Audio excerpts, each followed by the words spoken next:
బంగాళాఖాతంలో అల్పపీడనం వాయుగుండంగా మారింది. రేపు గోపాల్పూర్, పారాదీప్ మధ్య వాయుగుండం తీరం దాటే అవకాశం ఉంది. దీని ప్రభావంతో ఉత్తరాంధ్రలో భారీ వర్షాలు కురుస్తున్నాయి.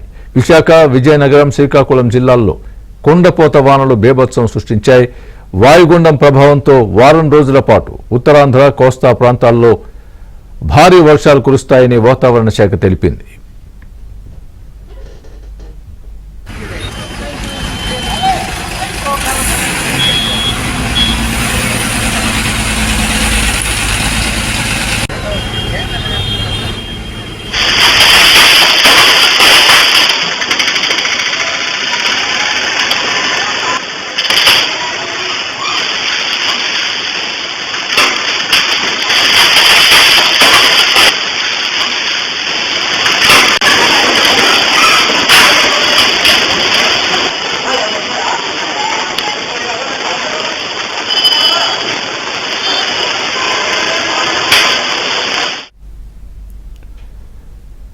విశాఖలో ఆగకుండా కురుస్తున్న వర్షాలతో పాటు ఈదురు గాలులు కూడా బీభత్సం సృష్టిస్తున్నాయి. ఈదురు గాలుల ధాటికి పలు చోట్ల చెట్లు కూలాయి. కొన్ని చోట్ల కార్లపై చెట్లు పడి ధ్వంసమయ్యాయి.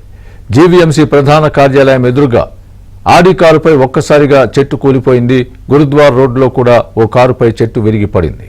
ఈ దృశ్యాలు సీసీ కెమెరాల్లో రికార్డయ్యాయి. దీంతో పలు ప్రాంతాలలో విద్యుత్ అంతరాయం ఏర్పడింది. రోడ్లపై పడ్డ చెట్లను అధికారులు తొలగిస్తున్నారు.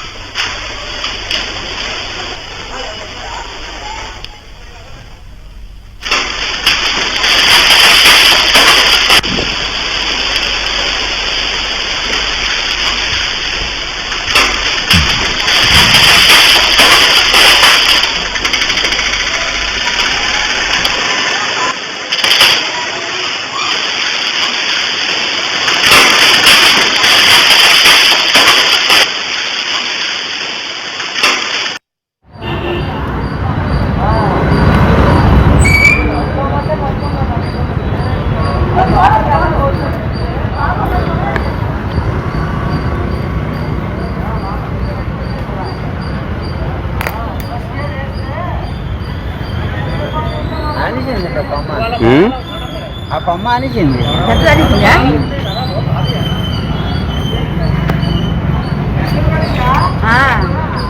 పెద్ద మాత్రం అదే పెద్ద కూడా ఉంది.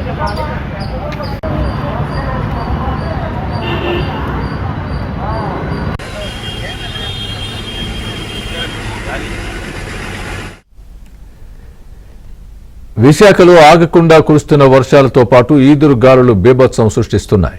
ఈదురు గాలుల ధాటికి పలు చోట్ల చెట్లు కూలిపోయాయి. కొన్ని చోట్ల కార్లపై చెట్లు పడి అవి ధ్వంసమైపోయాయి. జీవీఎంసీ ప్రధాన కార్యాలయం ఎదురుగా ఆడి కారుపై ఒక్కసారిగా చెట్టు కూలిపోయింది. గురుద్వార్ రోడ్లో కూడా ఓ కారుపై చెట్టు విరిగి పడింది. ఈ దృశ్యాలు సీసీ కెమెరాల్లో రికార్డయ్యాయి. దీంతో పలు ప్రాంతాలలో విద్యుత్కు అంతరాయం ఏర్పడింది. రోడ్లపై పడ్డ చెట్లను అధికారులు తొలగిస్తున్నారు.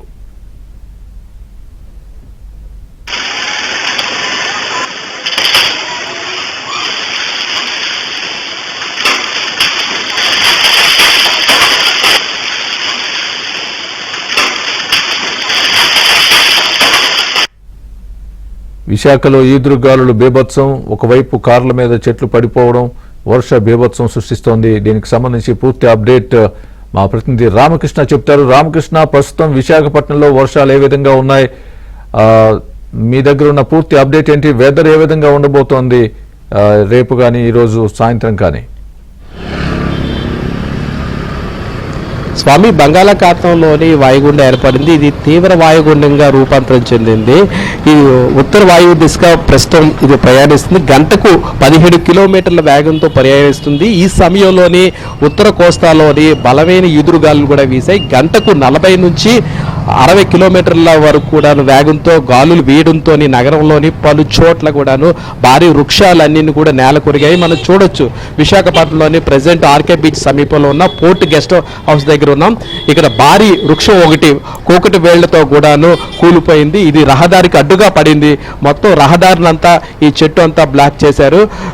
దీంతో ప్రయాణికులు అటు నుంచి కానీ ఇటు నుంచి కానీ వెళ్ళడానికి చాలా ఇబ్బందులు పడడంతో వాళ్ళందరూ కూడా ఫుట్పాత్ ఉన్నది దాన్నే ఒక మార్గంగా వాడుకొని అటు ఇటు వెళ్తున్నారు. అయితే అధికారులు కూడా ఇక్కడికి ఇంకా చేరుకోలేదు. ప్రజెంట్ అయితే ఇక్కడ ఈ రహదారి అంతే దిగ్బంధం అయిందని చెప్పవచ్చు. ఇది ఒక్కటే కాకుండా చుట్టుపక్కల ఈ సర్కిల్లో కూడా అంటే పోర్ట్ గెస్ట్ హౌస్ సర్కిల్లో కూడా చాలా చెట్లు కూడా నేల కురిగాయి. కొంతమంది కొన్ని చోట్ల కూడా అధికారులు వీటిని చెట్టును క్లియర్ చేస్తున్నారు. అయితే ఉదయం భారీగా వర్షం పడటం పాటు ఈదురుగాలు కూడా తీవ్రత ఎక్కువగా ఉండడంతో నగరంలో పలు చెట్లు అలాగే అన్నీను వాహనాల మీద ముఖ్యంగాను కార్ల మీద పడి తీవ్ర డ్యామేజ్ను కూడా చేయడంతో చాలా ఇబ్బందులు కలిగాయి. అంతేకాకుండాను వర్షం కురిసిన బాగా వర్షం కురియడంతో ఇక్కడ లోతట్టు ప్రాంతాలు కూడా జలమయం అయ్యాయి. ఈ సమయంలో భారీ వర్షాలు ఈదురుగాల నేపథ్యంలోని నగరంలో పలు చోట్ల కూడాను విద్యుత్ సరఫరాకు అంతరాయం కలిగింది. ప్రజెంట్ అయితే చాలా చోట్ల విద్యుత్ సరఫరా లేదు. ఒకవైపు ఈరోజు పండగ దసరా పండగ ఉంది, గాంధీ జయంతి, అలా లాల్ బహదూర్ శాస్త్రి జయంతిని కూడాను అటు ప్రభుత్వం ఇటు ప్రజలు అందరూ కూడాను జరుపుకోవడానికి రెడీ అవుతున్న సమయంలో ఈరోజు భారీ వర్షం మాత్రం చాలా ఇబ్బందికి గురి చేసిందని చెప్పవచ్చు. మనం చూడొచ్చు ఇప్పుడు ఇక్కడ పోర్ట్ గెస్ట్ హౌస్ దగ్గర ఉన్న ఈ భారీ వృక్షం మనకి విజువల్లోని క్లియర్గా కనిపిస్తుంది. ఎంత పెద్ద వృక్షం ఇక్కడ ఇలా క్లియర్ పడిపోయిందో మనకు కనిపిస్తుంది. దీంతో కూడా వాహనదారులు చాలా ఇబ్బంది పడుతున్నారు. ఇప్పటికే అధికారులు కూడాను దీనికి సంబంధించిన అధికారులు కూడాను సంఘటనా స్థలానికి చేరుకొని వాటిని క్లియర్ చేయడానికి తమ వంతు ప్రయత్నం చేస్తున్నారు.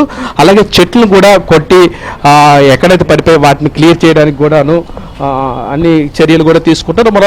మరోవైపు కేబుల్ వైర్లు కూడాను వాటి మీద పడడంతో నెట్వర్క్లు కూడాను వైఫైలు కూడాను పనిచేయటం లేదు. అయితే ఆ సంస్థల ప్రతినిధులు కూడా వచ్చి ఇప్పటికీ క్లియర్ చేస్తున్నారు. మొత్తం మీద చూస్తుంటే ఈరోజు విశాఖపట్నంలోని భారీ వర్షాలు భారీగా వీసిన ఈదురుగాల వల్ల చాలా ఇబ్బందులు పడింది. దీనివల్ల నుంచి నగరవాసులు చాలా ఇబ్బందులు పడ్డారు. ఎందుకంటే ఇవన్నీ తమ వాహనం మీద పడడంతో చాలా ఇబ్బందులకు గురయ్యారని చెప్పచ్చు. స్వామి రైట్ Ramakrishna, thanks for the update.